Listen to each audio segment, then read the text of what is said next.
জীবনের লক্ষ্যে নারী টানে বাড়িতে এসে এই যে জীবন চালানোর জন্য হাইওয়ে রোডে আমাদের রাজশাহী টু নওগাঁ রোড, যেটাকে চলার জন্য আমার জীবনের সাথে অনেক দিন ধরেই লেগে আছে। আমরা এই রাস্তাতেই বেশি অংশ চলাফেরা করি। চলার মধ্যে এই জায়গাটা অনেক সুন্দর লেগেছে আমার কাছে।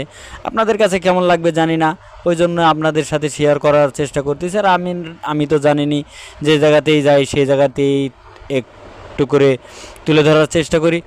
জায়গাটা আমার কাছে ভালো লেগেছে, দৃশ্যটা ভালো লেগেছে, যে সুন্দর এটা ঘর, আল্লাহ তাআলার ঘর, যেই ঘরের কোনো তুলনা হয় না, যে ঘরের কথা না বললেই নয়।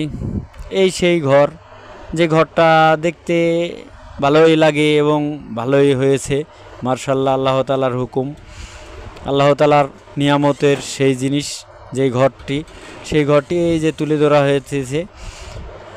যদি আমার মতো আপনাদেরও ভালো লেগে থাকে, ভালোবেসে থাকেন, তাহলে অবশ্যই আল্লাহ তাআলার ঘরকে যদি ভালো লেগে থাকে, ভালোবেসে থাকেন, তাহলে অবশ্যই লাইক কমেন্ট শেয়ার করে দেবেন।